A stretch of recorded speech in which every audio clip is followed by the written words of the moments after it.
Masih ingat Kombes Yuni Perwanti sekaligus mafia. Nah itulah bro ya, makanya saya bilang ciri-ciri kasus yang ditunggangi ya ini nggak akan selesai-selesai.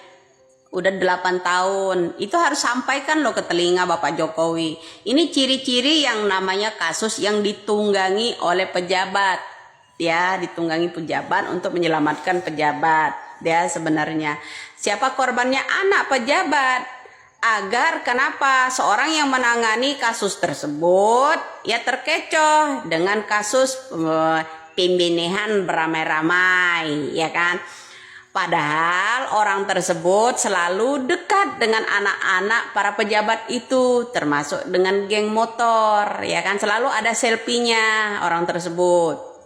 Kita bukan mengada-ngada ya.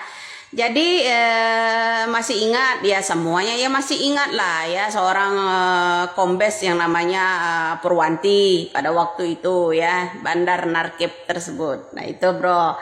Ya jadi makanya saya bilang jangan terkecoh kalian, terkecohlah dengan suap menyuapnya. Ya inti dari semua itu hari ini saya beranikan diri ya berbicara. Kenapa? Ya kita ya rilis kembali soal dulu ada bandar yang namanya Corby di zamannya SBY, lolos pulang ke Australia, tidak dikenakan hukuman apa-apa di negara, ya kan? Nah seharusnya is dead kan. Nah itu bro, itu salah satunya di zaman SBY berkembang biaknya bandar-bandar ini ya, sampai sekarang udah mendaging, udah keenakan, ya kan. Nah kedua yaitu yang namanya itu Rudiana bapaknya Eki ya, mengetahui ini kasus bandar ini ya, maka anaknya lah jadi sasaran. Kenapa beliau juga minta kasus itu ditutup? Sebenarnya memang nggak ada kaitan karena anak-anak geng motor itu dibayar ya kan.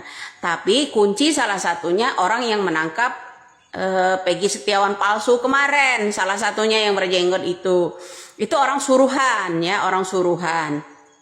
Itu dijamin kalau saya ya, itu orang suruhan. Ya orang suruhan yang membayar geng-geng itu dan makanya matanya Vina ditutup. Kenapa? Agar tidak mengetahui orang tersebut, ya kan? Terus kemudian ada almarhumah Eki itu mendengar sebutan nama dia, mendengar sih sebenarnya ya. Dia mendengarkan itu. Telinga Vina juga tahu. Coba ya. Telinga Vina, telinga Eki itu tahu orang nama samaran itu namanya pertamanya Aldo. Jadi saksi-saksi ya, tipi-tipiwan awak-awak media yang mewawancarai teman-temannya anak-anak bupati ini percuma, mereka berbelit-belit. Ini orang-orang ini menerima sogokan semua dari bandar, ibu, bapak ya. Sogokan dari bandar, bahkan saya mengangkat pembicaraan ini, bahkan saya sendiri terancam mungkin ya, meren ya gitu ya. Tapi mudah-mudahan Allah selalu melindungi saya. Jadi inti dari jam berapa tadi ya, subuh ya, saya ini tanggal 1 Juni 2024 ya. Mudah-mudahan dari live streaming saya nanti malam ya itu kalau ada waktu ya, mungkin paling lambat-lambatnya saya Senin malam Selasa gitu aja kita rilis di yang namanya YouTube ya, channel saya Dagelan Politik itu ya. Jadi mudah-mudahan ya Presiden bisa menguak ini. Saya harap Kapolri di tahun 2010 sampai 2016 itu dipanggil kembali, yang menjadi Kapolresnya, yang menjadi ininya ya. Memang betul di geng motor itu hanya anak-anak tongkrongan, kan denger enggak itu kata Vina itu ya kan, anak-anak tongkrongan bukan geng motor ya, nongkrong bareng-bareng, hanya sekedar nongkrong itu ada orang yang nimbrung ya, salah satunya orang yang selalu menangkap yang namanya Peggy Setiawan palsu itu ya, itulah salah satu kuncinya, dia tahu ya. Tolonglah ya bagi orang itu ya yang saya sebutkan itu ya, kita nggak tahu namanya ya, pokoknya ciri-cirinya itu ya, tolonglah jujurlah agar Kenapa? Agar yang namanya korupsi-korupsi kami di negara ini kan bisa terungkap semua, pejabat siapa aja gitu. Jangan di saat-saat Hotman Paris nih ya, di saat-saat negara kita menangani korupsi besar-besaran ini diangkat kembali agar mengecohkan itu, ya kan? Agar mengecohkan loh ini ya, di saat ini ya, kasus ini ya, kasus Vina ini ya, agar mengecohkan yang namanya korupsi juga, suap menyuap, ya kan? Nah, terus mungkin Susno Duaji juga tahu ya kasus ini ya, coba ya. Kala itu kasus orang masalah siapa tuh yang di pesantren, siapa itu yang namanya kemarin itu yang kita ituin, nah itu salah satunya. Nah, kita harus paham ya, Indonesia jangan dikecohkan dengan kasus yang namanya Vina ini dengan menemukan tersangka baru. Sebenarnya kuncinya adalah salah satu orang yang menangkap yang namanya Peggy Setiawan palsu itu. Karena orang itu dekat sekali dengan geng-geng itu ya. Saya harap Allah Subhanahu wa taala semoga melindungi saya pertama yang membuka kasus ini ya, kemudian Bapak itu yang namanya orang tua Eki, seorang Bapak Rudiana.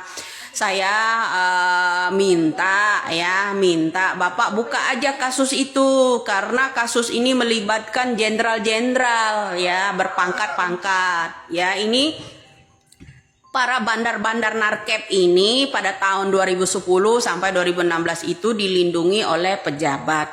Jadi sampai sekarang membiak ya, mendarah daging.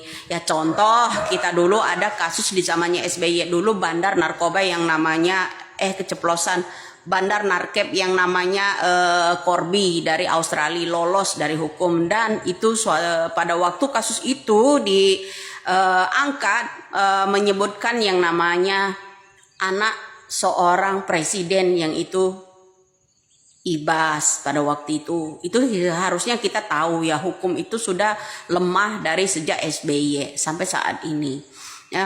Mudah-mudahan bapaknya Eki seorang itu yang namanya Rudiana membuka kembali kasus penemuan bandar narkep di kapal besar itu ya. Karena apa ya, anak-anak geng motor itu sebenarnya ditunggangi. Inilah ciri-ciri kasus yang ditunggangi. Kemudian kita juga berlapis juga, kenapa saat ini negara kita lagi menangani kasus-kasus tambang timah dari 271 triliun menjadi 300 triliun. Kemudian kasus bansos 479 triliun. Kemudian kasus gratifikasi yang namanya pajak 3.000 triliun.